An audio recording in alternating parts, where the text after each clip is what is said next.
All right, hello everyone. It is now 8 o'clock, so we're going to get started here. I hope you're having a great Wednesday and a great week so far. My week's been a little bit crazy, but like I said before, I kind of thrive in the chaos, so it's all good. Um, let's see. Uh, First things first, I do have the Q&A app turned on, so it'll be on the right-hand side. You can submit questions there on the right-hand side of the screen.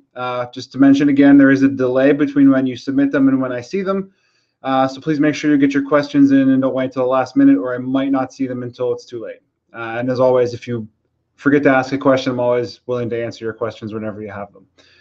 Also, one thing that's important is that I would highly recommend you work through the habits that are posted in the community. They're under the habits category. Everyone works at their own pace, so I'm not kind of bugging everyone individually to kind of work through them. But if you feel like you have your nutrition and exercise taken care of, and they're kind of background tasks almost now, I'd like you to work through some of those habits constantly, not just like go through them once and be done, but like a constant buildup of working through the habits. They're not all posted yet, so I'm kind of slowly working through that at my own pace. But I'd like you to work through the habits, and it's going to require like constantly reflecting on how you're doing and then making improvements. And that's something I'd like to work with you on. So please talk to me about that.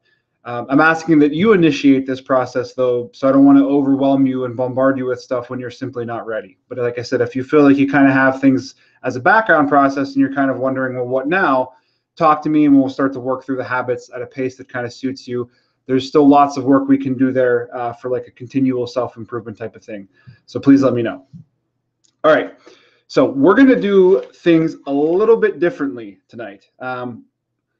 The primary question that was asked was help with estimating food and counting food when you don't have a scale and all you really have is your phone and MyFitnessPal, and that's it. And it's not like regular foods that are single ingredients. So what I'm going to do is I'm going to give you the question that was asked to me, and then I'm going to share my screen and kind of walk you through it. So this question comes from Jen, and Jen says she needs some food estimation help as she's at a conference and is eating the food provided by the conference. So she messaged me with the following question. Here's the food I got at lunch today and how much I had left over. It was a potato salad, some type of pepper and onion salad, a tuna salad wrap, and a fruit cup dessert thing. I ate all but half the tuna sandwich. How should I log this in MyFitnessPal? So thank you for asking this, Jen. This comes up because if you get used to being entering your food easily, making the same things, preparing in advance, it kind of becomes easy, and then you kind of hit a wall of like, well, how do I do this when I go out, or I don't have control over what I'm eating? So this is a great example as to how I would approach that. I've already sent this information to Jen, but I wanted to share it with everyone and hope that you might find it useful. And I'm always open to helping with this type of thing. Just that when I do, I'd like to share it just in case someone else was wondering something similar or faced with a similar situation. So what I'm going to do is I'm going to share my screen, and then we're going to work through this. Just give me a second here.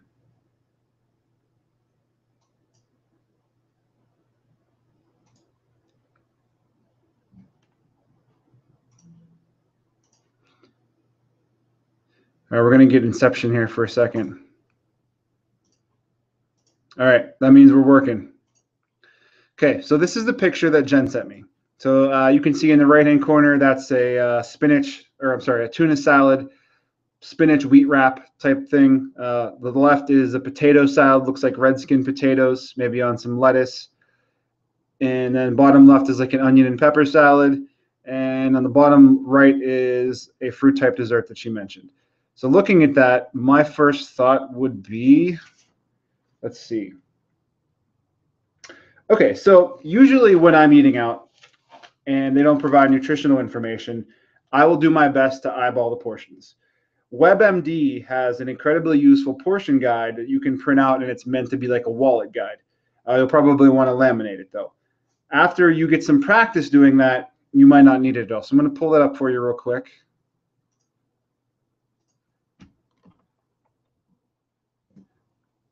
So this is it right here. You can just look for WebMD wallet portion control size guide. And this is it. It's just this little tiny thing here. You can cut it out, print it out, fold it in half, laminate it, and it gives you some basic guidelines and then guidelines for specific, grains, dairy, fat, meat, that type of thing. But the basic guidelines are really a good starting point. So you see like a cup is a baseball, half cup's the light bulb. Golf ball is 1 ounce or 2 tablespoons. 1 tablespoon is a poker chip. 3 ounces of chicken or meat is a deck of cards. 3 ounces of fish is a checkbook. So that's a basic great starting point. I'm going to use that to kind of eyeball what Jen had sent to me. So here it is again. So looking at that tuna wrap, the first thing that I would probably think about is what other places have I been that would have a similar item that would possibly have their nutritional information online. So the first thing that pops into my head is Starbucks would probably have something like that, or Panera, or Trader Joe's. I think I've been to Trader Joe's and see that they offer those in their deli section. So the first thing I would do is I would go to MyFitnessPal and I would look for something like, let's see, tuna salad wrap and search for that. And all right, I see Trader. These green check marks means that it was verified by MyFitnessPal. So that's probably a better choice there. So that we see Trader Joe's is there. The food is verified. The serving is a half wrap. And it looks like it's for the half wrap, it's about 300 calories. That looks right to me. So that's what I would go with in that particular case. So since Jen ate half of it, the half wrap is already in there, and that's what we'll go with, the 300 calories. All right, so the next item up here, probably go to the potato salad. That's not like a creamy potato salad you normally see. So I know Walmart's deli sells Redskin potato salad.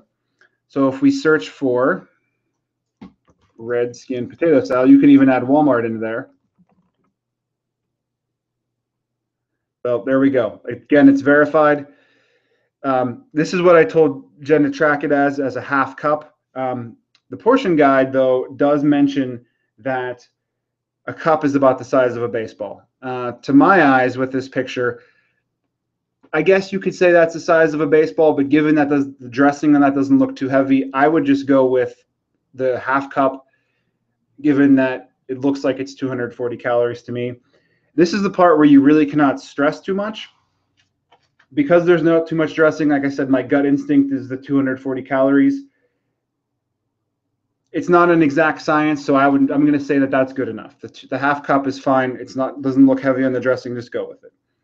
So onto the onion and pepper salad.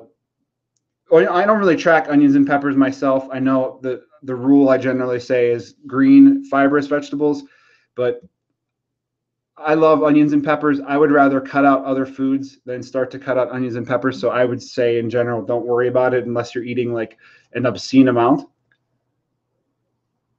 Yes, your calories are not going to be 100% accurate, but they're not 100% accurate anyways. Remember, the goal here is to not be some human calculator that has your nutrition dialed in to exactly what your body's taking in and using, but instead to kind of reshape your habits. So in this particular case, not tracking onions and peppers means that if I need to cut back on foods, they're not going to come from vegetables. So I would never cut down on my pepper and onion intake to have lower calories. It would come from somewhere else that's not going to provide me the same benefits or good taste. So that's something to keep in mind.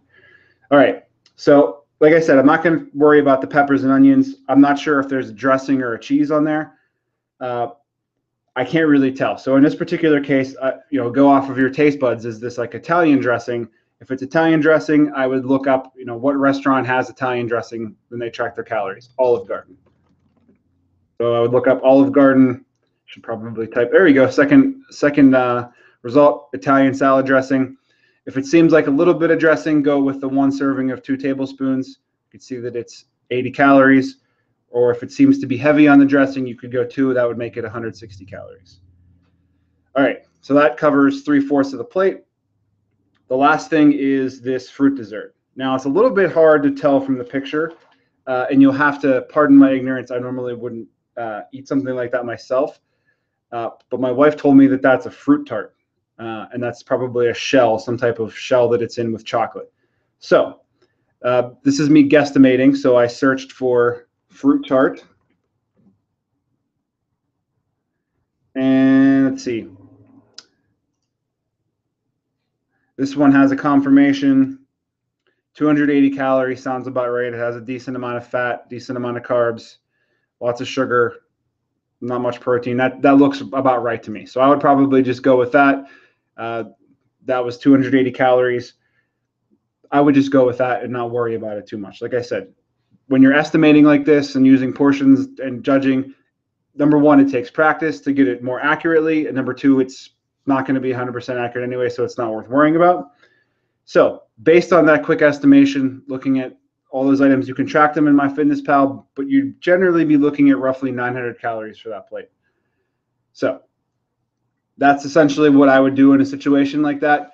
It's possible that you might be undercounting. It's possible that you might be overcounting. And I know some of you are probably thinking that's all might seem like a lot of calories for what's on that plate, but you have to think that there's a lot of food there volume-wise. It's actually a pretty big plate. It's kind of deceptive.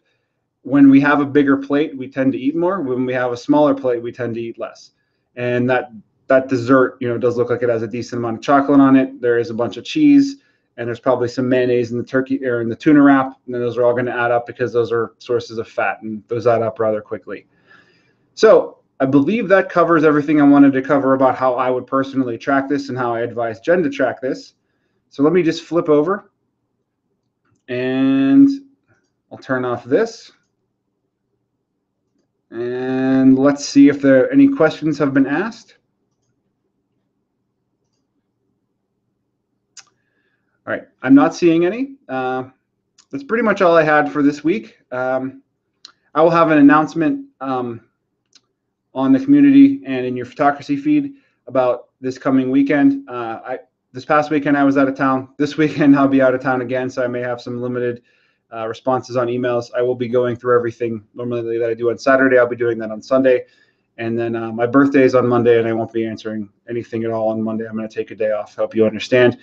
I'd like to unplug for a day and just go and celebrate and go off and explore in the woods with no technology. So hope everyone has a great night. I hope you have a great rest of your week, and I'll talk to you soon. Take care.